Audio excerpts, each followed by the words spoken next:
Você aí que tá em casa, já parou pra pensar em como as moradoras de rua e até as presidiárias fazem quando menstruam? Pois é, isso é um detalhe que poucas pessoas percebem. Então, nada mais justo do que eu apresentar pra vocês a ONG Mulheres Invisíveis de Campinas. Eu entrevistei a Luana Moreira, Larissa Oliveira e Andra Ribeiro, que são as fundadoras desse projeto incrível. Oi meninas, para começar eu queria agradecer vocês de coração por terem topado dar essa entrevista, viu?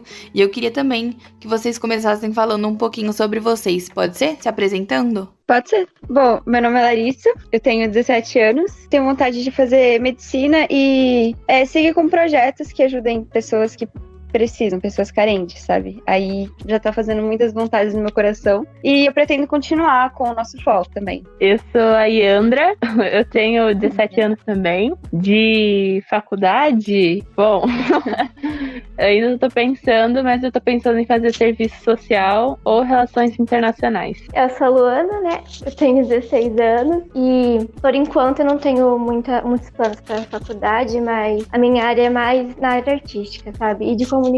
Então também já pensei em relações internacionais ou cursar música, alguma coisa do tipo. É um prazer, viu, meninas? E são belas profissões aí que vocês consigam alcançar o sonho de vocês.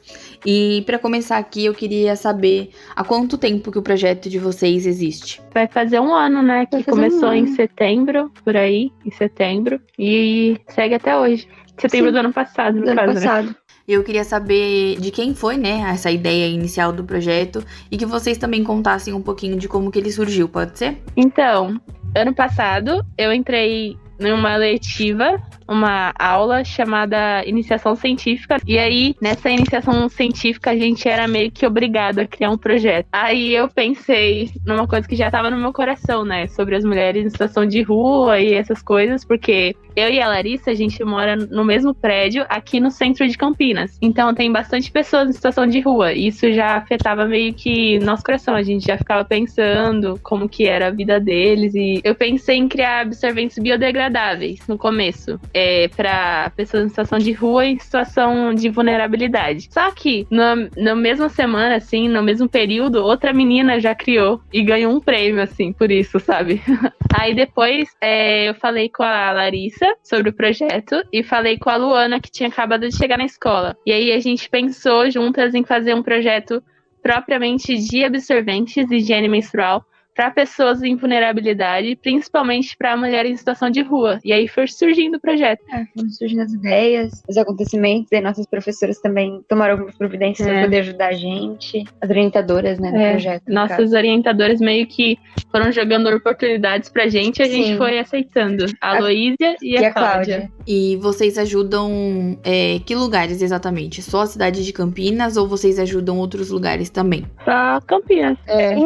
Inicialmente a gente tinha o objetivo de democratizar o absorvente nos polos de saúde em Campinas. Mas aí começou a crescer o projeto, virar mais global. Tem gente até do Paraná também que veio conversar com a gente. Então a gente tinha uma necessidade de falar pelo Brasil inteiro, né? De conscientizar essa situação do Brasil inteiro. Sim, muita gente já mandou mensagem pra gente, já contatou perguntando se podia fazer uma parceria, sabe? Pessoas de outras cidades e tal.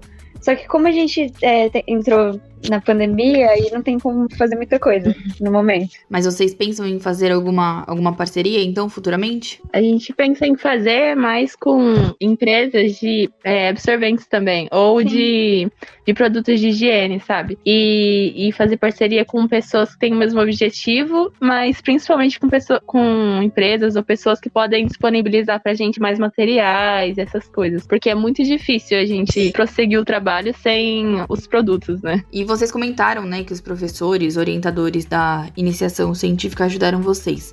E, além deles, o projeto de vocês conta com mais alguém? Bom, no início, como a Ayana tinha dito, a gente tinha 2 colegas para realizar o absorvente biodegradável. Mas aí eles desistiram e ficou só eu e a Ayanda, e depois chegou a Larissa, e ficou por isso mesmo. Mas muitos alunos ajudaram a gente. Muita gente da escola mesmo, muitos alunos ajudaram a gente, indicando pessoas que poderiam fazer doações de vários materiais de higiene pessoal. Aí a gente conseguiu ir arrecadando com a ajuda das pessoas mesmo. Conseguiu ir crescendo com o projeto com a ajuda dos alunos e dos professores também. Aproveitando que vocês estão falando aí das arrecadações, eu queria saber se vocês arrecadam só absorvente ou se arrecadam outros produtos de higiene ou outras coisas do tipo. A gente arrecada, em maioria, a gente arrecada absorvente, né, que é o foco do nosso projeto, mas outros materiais, como sabonete. A gente, nesse momento, é muito bom álcool em gel, coisas de higiene mesmo, variadas. A gente monta os kits com aquilo que mais demanda, sabe? Que mais precisa no momento. Agora, por exemplo, é absorvente, que é o foco, e álcool em gel. Aí... Sim, mas nosso kit ele tem várias coisas. Tipo, ele tem pasta de dente, escova, sabonete. Aí vem o absorvente, o álcool em gel. A gente coloca até um paninho, às vezes, um papelzinho, pra poder deixar mais bonitinho também. E pra poder colocar as coisas que as pessoas precisam, né? Que elas vão poder usar, assim. Pode parecer que foge meio do foco, mas é que como é uma conscientização em geral, muitas pessoas vieram falando com a gente se podem doar roupas, doar outros itens, como o paninho, né? Como a Larissa disse, e foi indo essa ideia. Porque elas não precisam só de absorvente, né? Tem outros problemas, como a higiene em geral, preconceitos, abusos. Então é uma conscientização mesmo. E vocês já têm 1 ano de projeto, né? E nesse 1 ano, o que foi mais difícil pra vocês? Nossa, essa é difícil, hein? Deixa eu ver. Eu acho que tudo foi difícil, né? A gente conseguir dar os primeiros passos, conseguir contato foi muito difícil. Foi mesmo.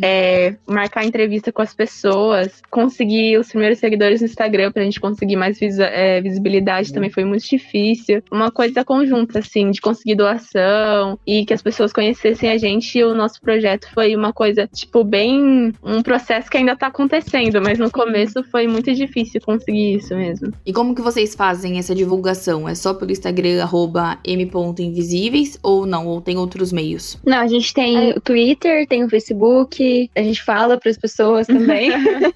Tem na nossa bio no Instagram. Sim. Mudando aqui um pouquinho o foco, eu queria saber como que surgiu o nome do projeto Mulheres Invisíveis e de quem que foi essa ideia. Então, o nome surgiu em um conjunto, né? Foi as 3. A gente foi vendo ideias, sabe? Será que esse nome combina? Será que esse nome não combina? Aí, tipo, veio uma coisa assim na nossa cabeça, Mulheres Invisíveis. Porque a gente começou a pensar em como essas mulheres em situação de rua não são consideradas mulheres nem nas nossas pautas diárias, assim. Por exemplo, a gente pode perceber numa coisa ativista que tá bem no momento, assim, que é o feminismo.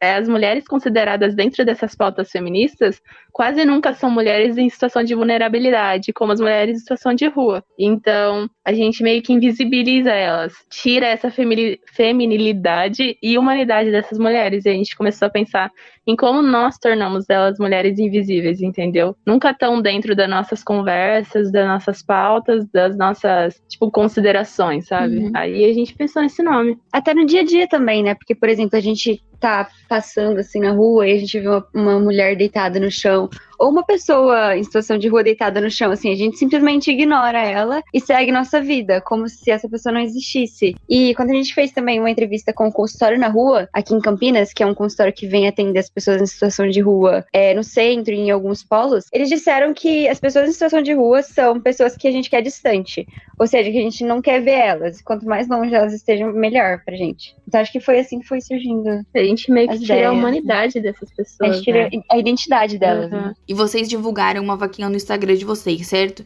Eu fiquei curiosa, vocês aceitam doações em dinheiro também ou não? Sim, a gente aceita. Só que dinheiro, no caso, transferido pra vaquinha, porque a gente aceita até dinheiro vivo, mas o dinheiro melhor quando transferido na vaquinha, porque a gente tem uma contagem certinha. Mas a gente aceita porque, por exemplo, às vezes a gente não recebe tantos materiais das pessoas e aí fica faltando, ou a gente não tem um material específico e a gente precisa de toda colaboração que a gente tiver. E agora eu queria que vocês contassem alguma história que aconteceu durante esse tempo de projeto e que vai ficar na memória de vocês aí. O que mais me marcou não foi bem uma visualização, mas foi o que eu ouvi no consultório da rua, né? Lá são uma equipe de vários voluntários profissionais, inclusive tem a enfermeira voluntária, que ela nos contou que uma vez elas atenderam uma mulher que estava no ápice da insanidade, sabe? Ela colocava itens, objetos dentro da vagina, tipo, dentro mesmo. Inclusive, quando elas foram atender, saiu um monte de baratas dentro dela. Meu Deus, é realmente bem triste e bem chocante também, né,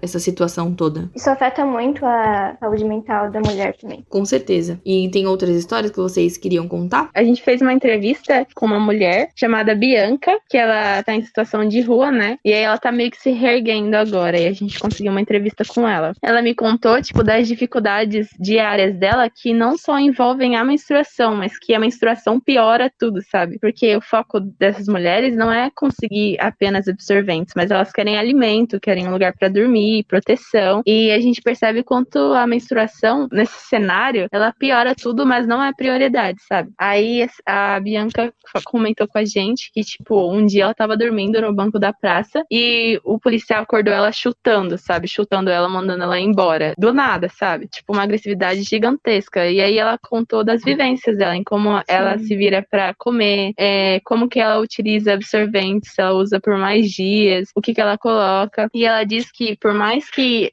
absorvente seja uma coisa importantíssima que a gente tem que pensar e deveria ser gratuito e distribuído, não é a pauta mais importante da vida delas, né?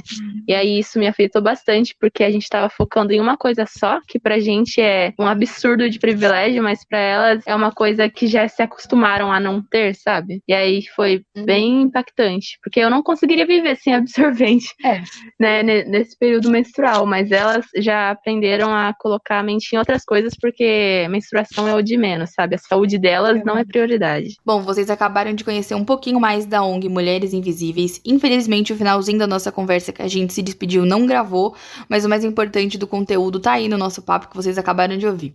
Então já sabe, né? Se você é de Campinas, não esquece de fazer aquela doação e ajudar essas mulheres que tanto precisam. E não esquece de seguir as meninas também no Instagram, @m.invisíveis.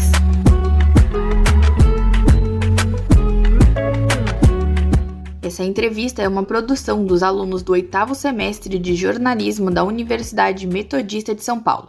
Produção de Sofia Villanueva, edição de Guilherme Caetano e orientação de Rita Donato.